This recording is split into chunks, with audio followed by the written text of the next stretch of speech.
Square one, my slate is clear. Rest a little, me, my dear. To the world of trouble, to the world of tears, to the long time to get back here. Just in case the audience doesn't know how famous you are. Oh, you don't have to overplay that. Steve Morse, 30 years at Boston Globe, rock critic, seen a lot of bands.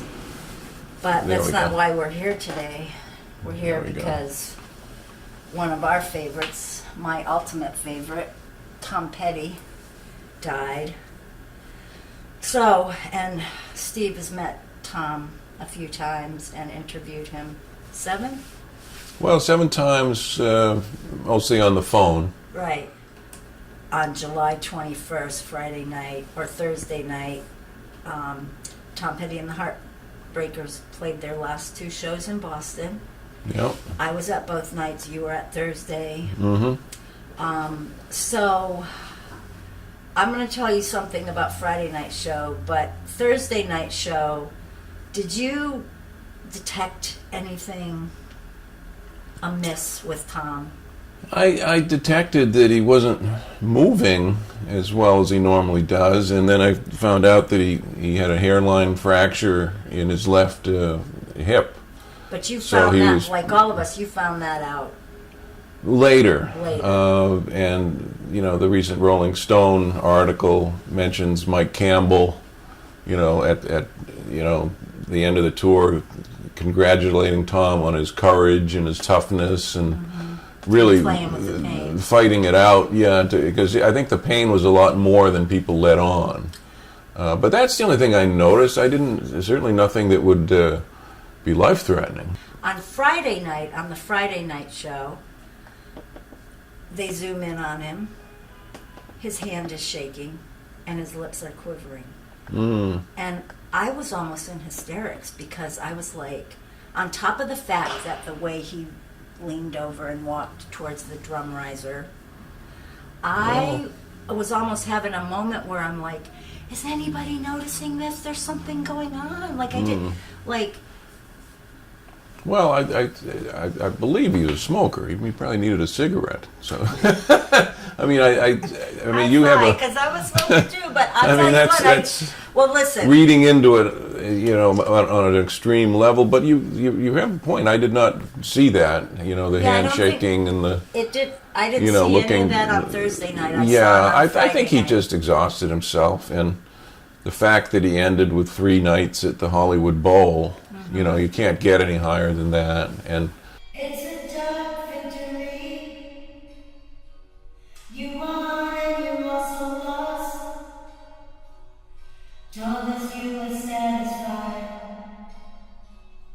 but it never came across. He was saying, you know, to Mike Campbell, he was not going to do any more big tours. He wanted to scale down and wanted to do the Wildflowers, you know, release that album as a double album. Which we were all looking for. Everybody was looking, and Norah Jones had committed to joining him on tour. That would have been nice to hear her sing some of those songs, right? I'm not into extra people being in the Heartbreakers.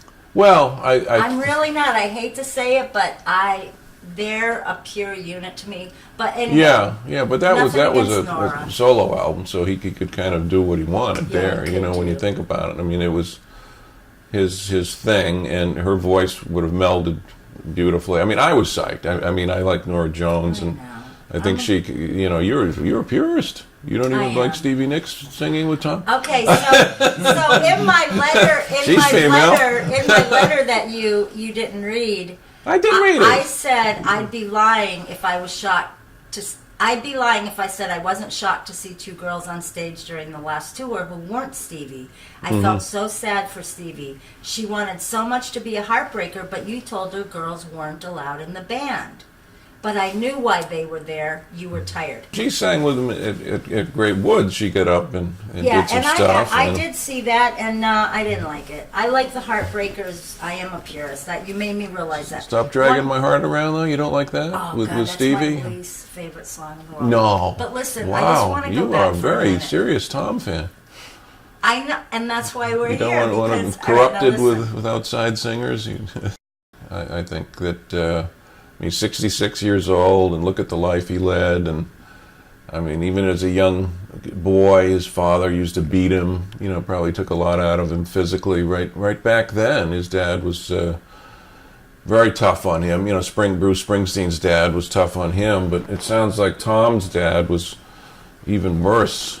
Tom would have welts all over his body. Tom had a tough time with the father. I think he just gave it his all, and his time was up, and he collapsed. I mean, a lot of people die with their boots on. He could have died at that last gig. Well, what's really sad about that in this one?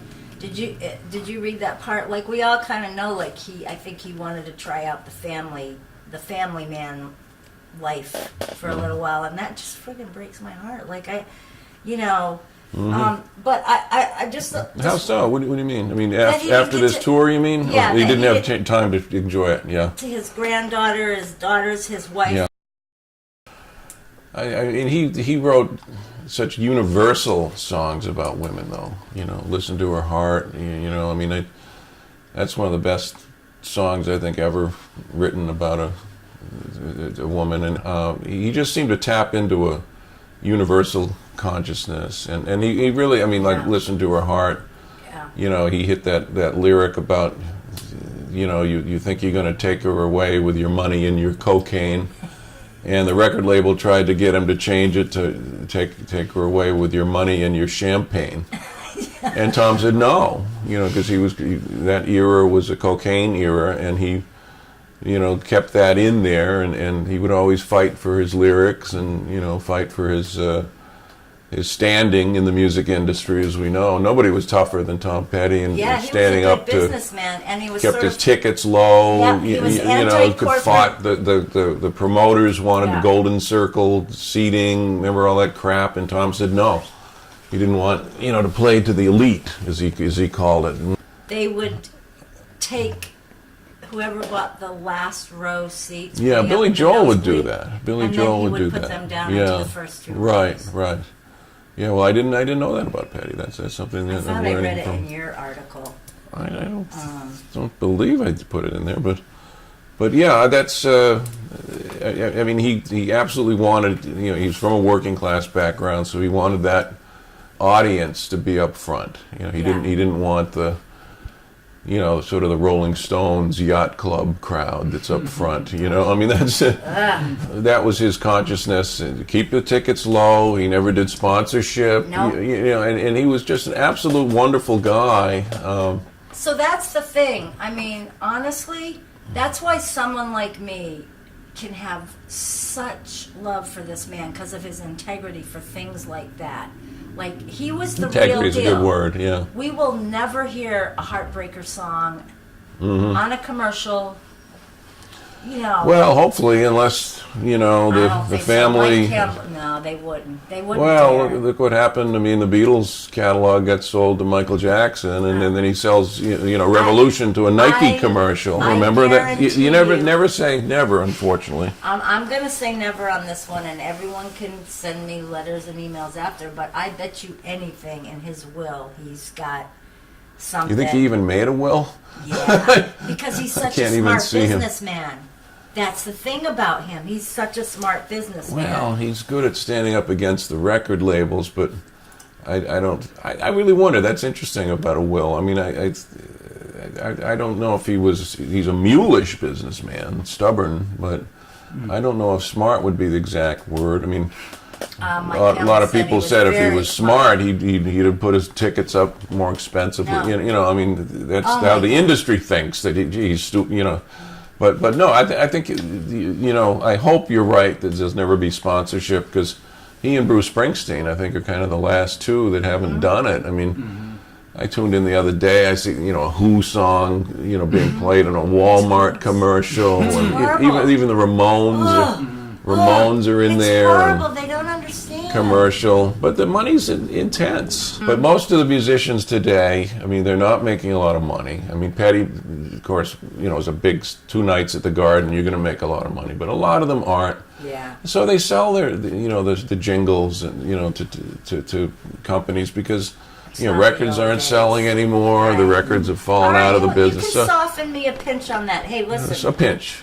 You can Yeah, soften I me mean, a pinch on I that. admire, believe me, I admire him for taking a stand, but at the same time, the guy was doing so well on tour, he didn't have to even think about it. Did you make it to Beacon Theater in New York? No. You were there? Okay, Oh, wow. listen, I have to tell you. Well, my turn to be completely envious Well, here. guess what else?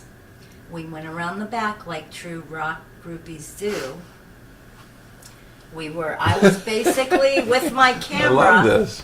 I was basically, Johnny and I both, about 3 feet away from Tom. Tom walks by me. Guess what wonderful words I got to utter to Tom? Oh, you met him? No, he walked by. I was about this far away, a little bit further than you are from me now, because he's walking in. Oh, I'm okay. standing at the rope, but it was literally like 3 feet away. There's not a huge mob out there. Mm-hmm.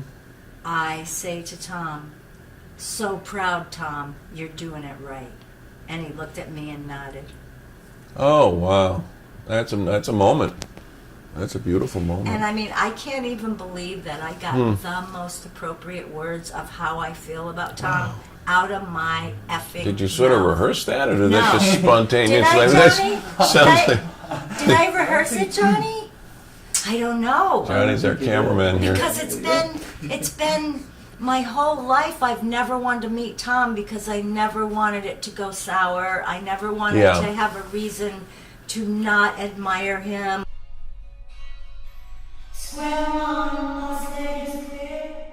Well, hey, let's go back to the very first time you saw Tom was 1976 at Jazz Workshop. First of all, what is Jazz Workshop? What was Well, it? it was a small club next to and jointly owned, you know, with Paul's Mall on Boylston Street, across from the Prudential Center, and it was booked by Fred Taylor, who's still around booking shows. He does a lot at the Cabot Theater, and he booked Scullers for years. You know, jazz. He's known for jazz. Paul's Mall is where a lot of the rock groups would play. And Jazz Workshop was smaller, where a lot of the jazz groups would play typically. And one night, it was like a Sunday or Monday night, and Tom got hooked in to open for Al Cooper. He was doing this kind of pretentious sort of jazz album, really. And he had like 10 people on the stage with him. It was a big band. In a little place. And there were only 8 people, 8 fans in the room. And I was one of them, and I honestly went down to Is that why see you Tom were there? Petty. No, I went to see Tom Petty. How The did you buzz, know about Tom well, Petty? the media, there was a buzz that I think it was a last-minute gig. You know, Tom, you know, somehow it might have been a record label, you Because know, it was 1976. deal or an agent. You know, sometimes you could have awkward, you know, a jazz act with a rock act didn't fit. But it was to, you know, because they had the same agent or whatever. But anyway, it was a bad booking. Yeah. But Tom came out, and I've seen acts, you know, like the Eagles when they were starting out, you know, when there would be half a house and they would still rock. And Petty was that way. I mean, he came out, and it was never a question that, oh, we're going to do ballads and mail it in tonight. I mean, he came out, did full throttle rock and roll. American Girl, you know, Breakdown, that early stuff he was doing. Had B. And it was Stan- just phenomenal, and I went back to say hello. You know, I immediately afterwards went back. Stan Lynch, the drummer, greeted me at the door. Wild man, Stan. Yeah, we could. You know, he, of Yeah. course, later had a bad falling out with Tom. Yeah. But I liked I Stan, love always liked him. And But I'm happy with Steve for very, very cool guy, hyper guy. But I met Tom, and then forever after, I would call up for interviews, and he didn't do many, as you say. And I was lucky. I would say, well, just tell him it's that tall geek from Boston, and you know, works at the Boston Globe, and I'm 6'5". And Tom, you know, oh yeah, he was there at our first gig. Wow. Yeah, I'll talk to him. And so I ended up doing like 7 phone interviews with him through the years, right on up to the 2000s, when, you know, the last DJ came out. I was talking about that, and that was an honor because He wasn't doing a lot, but you know, if you're there on the ground floor with these guys, and you go to their first gig and you meet them, that's a big deal. That's a big plus. 1976. So Tom talks about WBCM was the first station to play breakdown. Yes. Was all that about the same time that he played the jazz workshop? Correct. Yeah, and then he quickly rose. I mean, he did Paradise and then Orpheum, and I followed him right along. Paradise, Orpheum. Man, I was in the wrong place in the wrong time to have missed those shows. Well, you know, you were. I was. No, I was. I mean, I can you got me back. Console you on that. My impression, I didn't listen to Mudcrutch. I knew they were coming. That's why I bought the albums. But I said, it doesn't matter what Tom and the Heartbreakers play. It's going to be great, no matter what music. I was like, I don't care what they play. If they're on stage playing something, it's going to be great. To me, the guys who've been together since childhood, I mean, you know, starting with the Beatles, you know, through, you know, U2, you know, the bands that form young are always better than the super groups that form later, or, you know, the commercial crap that, you know, or answering ads in Village Voice for a bass player. You know, an anonymous, you know, who shows up at your door. You know, the ones that have the chemistry, to me, the lasting legacy, are the ones who knew each other when they were nobodies and could appreciate, you know, the collective growth. My favorite Tom is middle-aged Tom. What's like your favorite album, your favorite era of Tom Petty? Well, I like the early stuff. Yeah. I really do. I mean, you know, I like Last DJ. You know, I thought that was cool when that came out. And I did a very poignant interview with Tom about that, because he was saying that it wasn't just about DJs, you know, being unable to play what they want because of corporate radio dictating, you know, consultants say play this, play that. I mean, he obviously was saying that in the song, but he was also talking about the culture, how everybody was getting squashed by corporations, not just the music business. And in the interview, he was talking about how I see a much meaner culture these days, where people don't care as much about anybody anymore. Now that's pretty deep. You know, that threw me, you know, across the room when I'm listening to it, because that's, you know, I mean, Tom Petty, fun rocker and all that, but he had a real depth to him, and he observed the culture, and that song, Last DJ, some people wouldn't play it, remember, some stations, because it took a knock at the corporations. And others did play it because they said, well, he's talking about the culture at large, not just radio. So, and it was a great song, so, you know, it became a hit. But he just, he spoke what it was on his mind, but he was a real observer of the culture. But back in those days, he was doing a lot of covers. And it was great. It was like, you know, Solomon Burke covers, you know, Cry to Me, and you know, he'd fall on his knees on stage and really get into that's what happened to the knees. James Brown thing. Yeah, maybe that. maybe the knees, they've been the bane of our existence for years. That started it, but he would do Stones songs. It's All Right.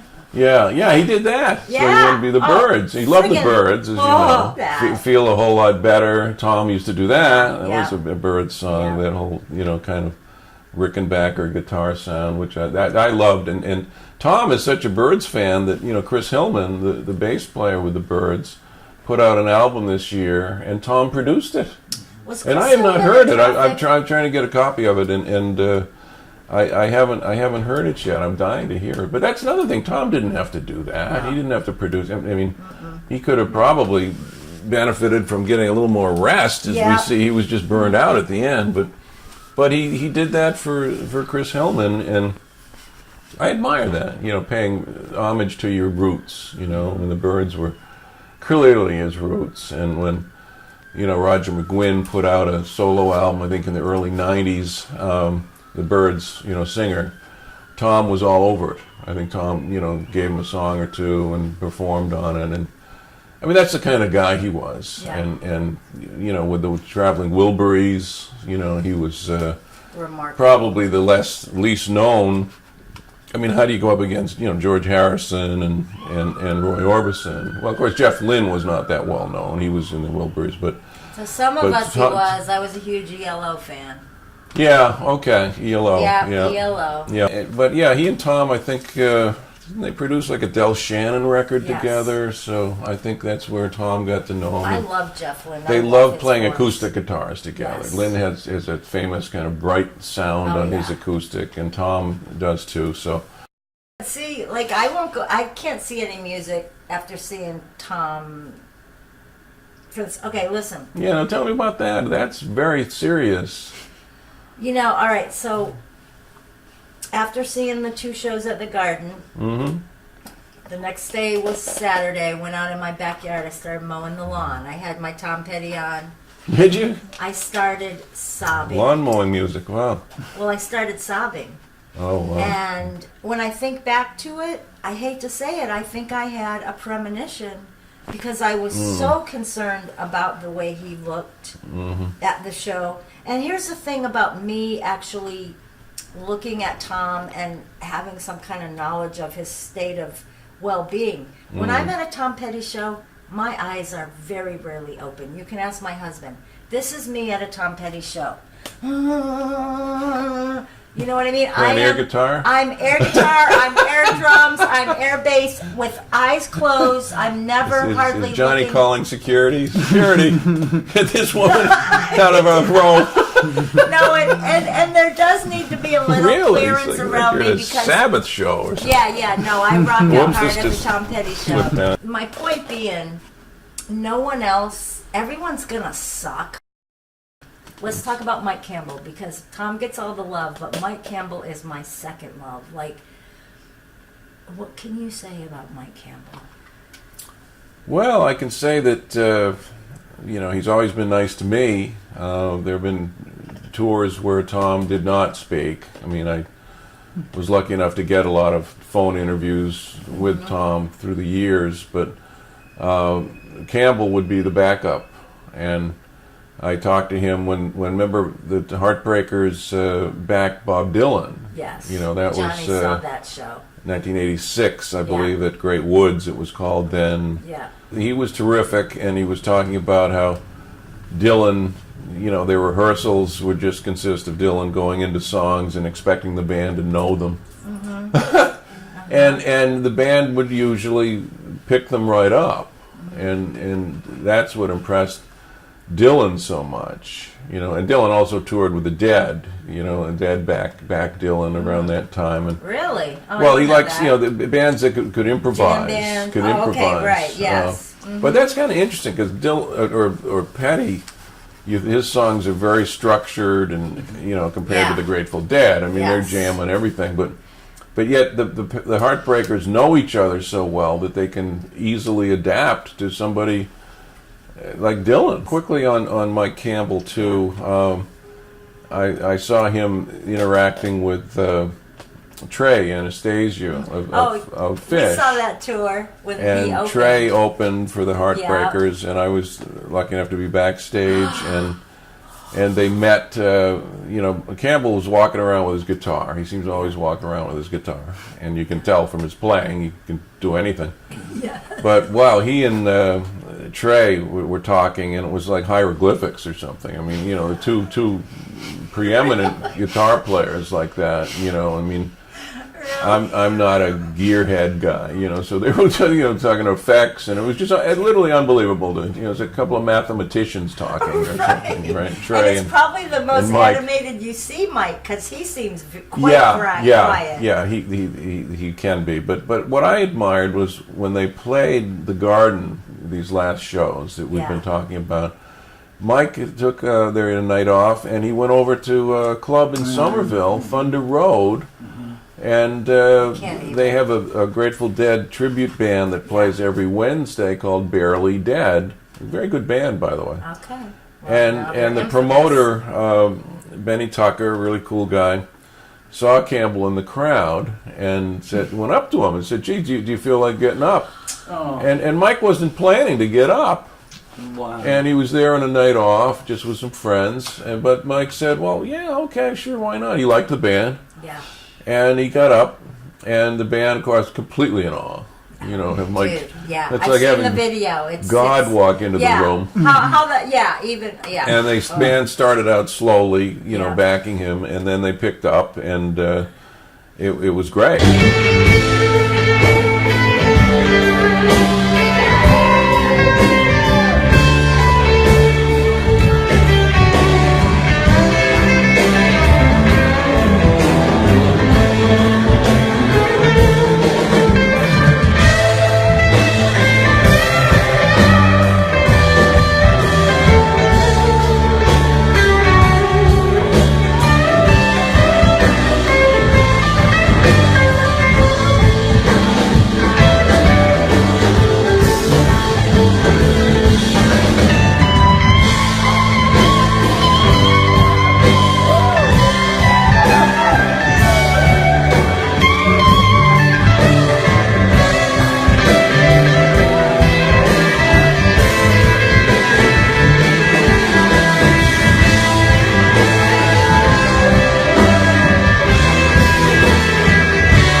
I love that when guys do that. I And love his that. understated leads too. Like Yeah. he doesn't showboat.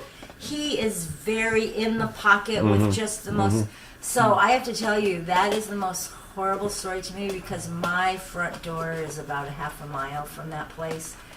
But here's how Why? Oh, because you missed it. You because I mean. missed it. But here's the thing.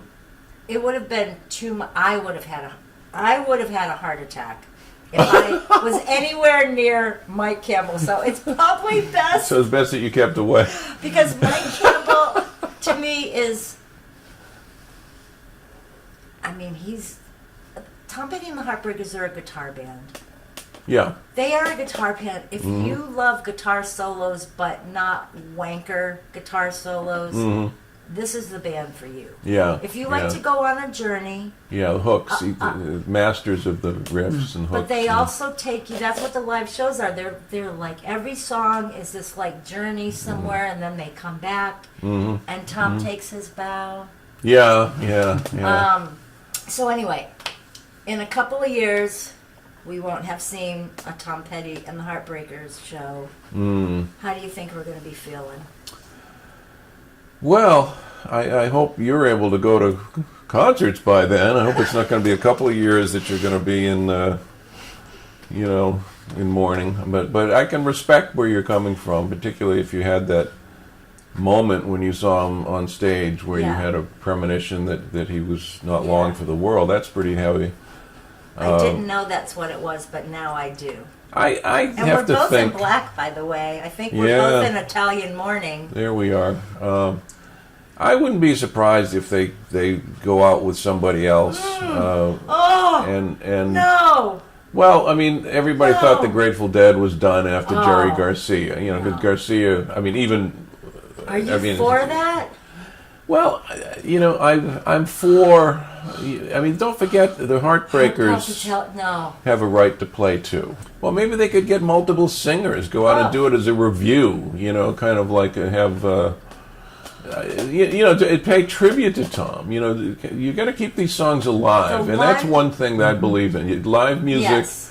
you just It's can't lose it all and just listen in your headphones. And So that- you've got to see the music. And if the guys still want to play, it's a misfortune, of course, that their leader's gone. But look at the legacy they have. Why shouldn't they go out and play those songs? Yeah, I mean, in one of these articles, Mike, you know what he said, though? He goes, "It's sad I'll never be able to play these songs again." Did you read that? in I one of did these see articles? that, So but I know Tom Petty and the Heartbreakers, and I do not think we're gonna. We might see something like they did for George Harrison, but I do not see them playing at Hampton Beach Casino. with some like friggin' look-alike Tom Petty that Oh they my got God. in a contest on You don't friggin' think they could Twitter. be doing a bill with Styx and Foreigner and Tom Petty and the Listen, Heartbreakers? Steve, before I really lose it, you know, you're a legend and a hero in somebody's mind, mine. Oh, well. Thank you for all you've done for the Boston rock scene, and the next conversation is going to be all about you. I guess I